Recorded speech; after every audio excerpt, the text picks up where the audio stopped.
Welcome back to Enhancing Your Vehicle Ownership. I'm Nate, and this is my YouTube channel where you get to join me on all of my crazy automotive ownership adventures.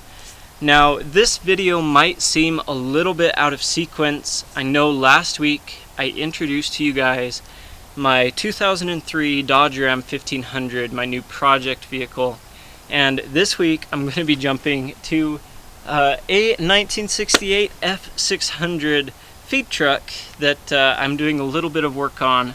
Actually, we're getting it started for the first time this year. This truck is used every winter on the family farm as our feed wagon for the cows, and every 2 years, like clockwork, we have to rebuild the carburetor on this motor. It's the Ford 330, I believe. We don't really know. When you start to get this old and deal with these older vehicles and older trucks especially, you run into that parts compatibility problem, and that comes from bad record keeping and nobody really remembering what they did with these trucks. But that's besides the point. I have all the right parts. I have new spark plugs. I'm going to be putting the rebuilt carburetor back onto the truck, tuning it up, and we're going to get it running today. And I want to give you guys a quick tour of the F600. So that's its story. And the story of the Dodge Ram, well, it's I didn't get it back quite yet, and I am doing all the work on it myself. I don't want to give too much away quite yet, but it is in a different city because that's where we have been working. So yeah, with that said, let's go ahead and get the carburetor back on this truck. I have taken this carburetor off multiple times, and it's actually really super easy and super simple. So I don't feel like a complete repair video was necessary on this. This is a Holley 2-barrel carburetor, and it's somewhat difficult to get back in here, but really it is super easy. It's only 4 bolts, and anything that's attached to the carburetor you want to remove. If you're taking this off of your own truck, it's really that easy. Next level.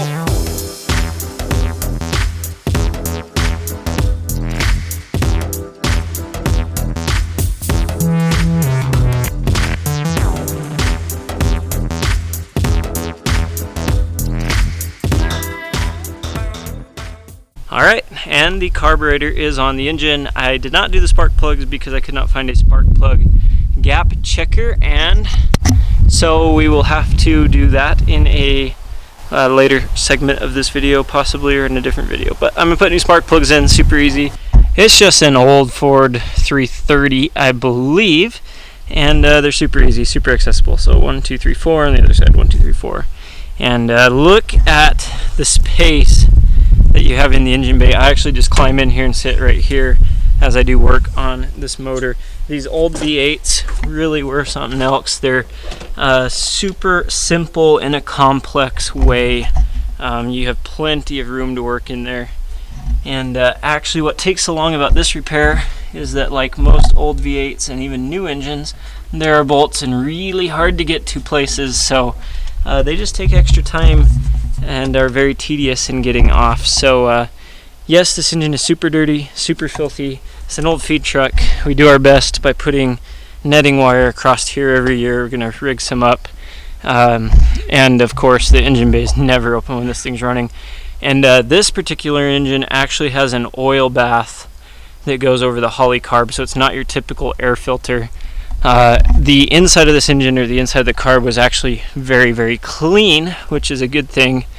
But again, I think that the new gas eats up these old carburetors, and so we rebuild this every 2 years. But I went ahead and put that in. I'm going to try to fire this truck up, and then I'll show you guys the inside of this old Ford 600.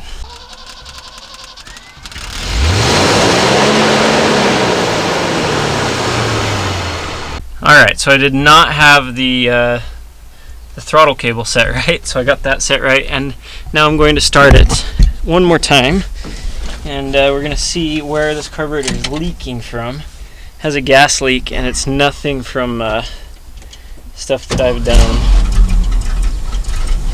Okay, truck's running. Nothing that sounds better than these old trucks. Let me show you guys.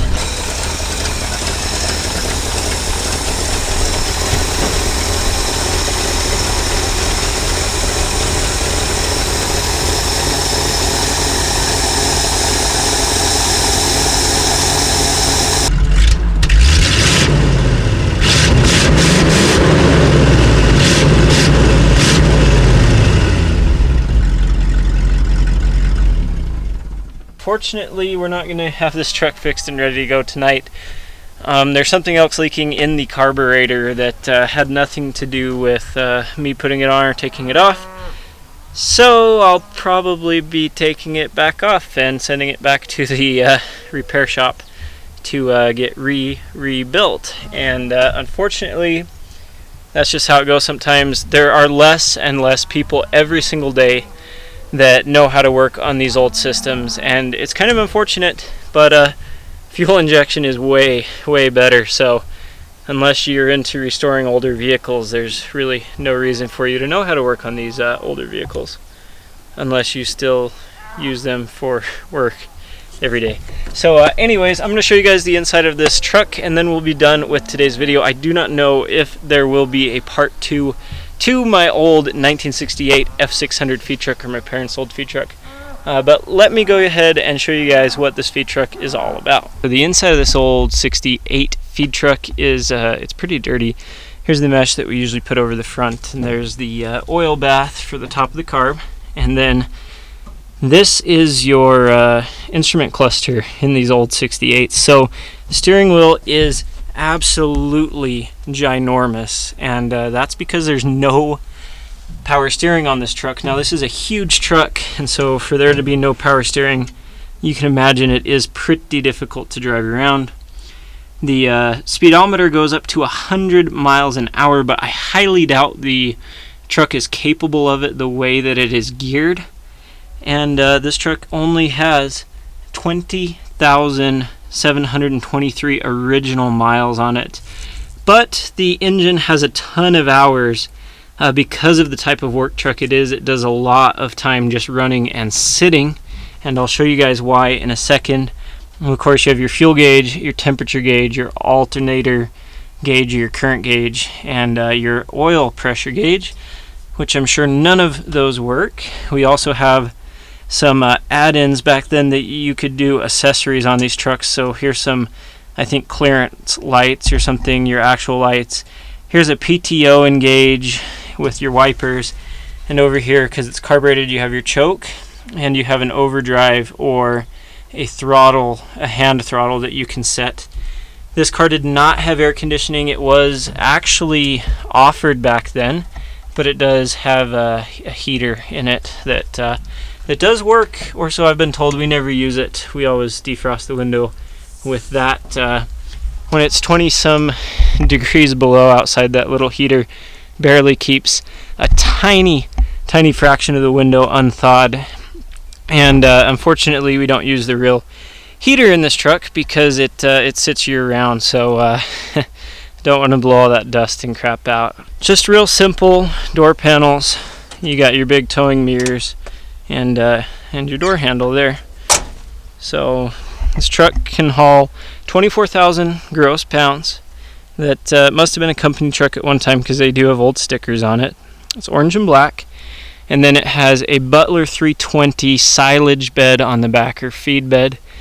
This bed, I'll jump up and show you guys, has augers in the back, and it mixes up silage or cattle feed and beet pulp, straw, all sorts of kind of stuff, and then it spits it out from the chute here in a nice windrow for the cows to eat. And this is the huge fuel tank. It is a dually. Apparently my tires are not holding air anymore. This bed's run off of a PTO shaft, and it's got a huge chain drive in the back, and there's a ton of stickers on this all about, you know, don't open any shields, guards, don't climb up there when the truck's running, and yeah, all that really important stuff. This feed bed's definitely seen better days. We've had to go in multiple times and put new plates in it. Again, this is used in the wintertime, all winter long. It's negative 20 some degrees outside, and metal on metal wears out really quickly when it's wet, and stuff is constantly breaking on this old truck. But again, original 20,000 miles. It runs really good when we get it going, but because it sits year round, we have to do a lot of pre-use maintenance on it and a few repairs every year. And here is the inside of the feed bed. So these huge metal augers mix up the silage, which is a corn and molasses straw mixture that the cows really like to eat, and it gives them a lot of nutrients. And this is why you don't want to be anywhere near the top of this when it is running. So these huge bearings and the chain drive in the back spin these. And actually, you know, they don't move terribly fast, but they have a ton of power, and they just churn the feed in the back here for the cows, and it spits it back out. Well, this was probably not the video you were expecting to see this week from me, but if you did like it, go ahead and smash that thumbs up button. I had hoped to film part 2 of my Dodge Ram 1500 build today, but I didn't end up bringing the truck home, so I wasn't able to film that video. I had to work on the 68 F600 anyway, so I thought I might as well bring you guys along with me. Next week, however, I hope to have my Dodge Ram 1500 build video up, as well as a couple of other Dodge Ram 1500 videos filmed for some of the following weeks for you guys, so that my Dodge Ram 1500 build videos are a little bit more congruent here on EYVO Auto. And if you do want to see more content on this truck, or if you want to see content on any of the other trucks, cars, unique farm vehicles that I have access to while I'm here at home helping my dad, maybe you've seen them on Instagram. Maybe you want to see, you know, a video about an old F-150 or a 90 square body Chevy or some other large truck. I think we have a 78 International dump truck or things like that. Go ahead and drop a comment below so that I know what videos you guys are interested in seeing, so that I can try to find the time to get outside and accommodate you in filming those videos for future uploads. Drop a comment, and if you guys want to see additional content, if you like build content or repair content, follow me on Instagram at EYVO_auto. There I am reliving my 1999 Audi A8 Quattro build through IGTV. Some new videos, additional content, as well as old or cross-posted videos from YouTube. This will help me kind of timeline that build a little bit better and make it a little bit more fun and entertaining for you guys to watch and enjoy. So go follow me on Instagram, subscribe here to YouTube for future content. And with all that said, I hope you guys are doing great. Get out, enjoy your automotive ownership, and I'll catch you next time.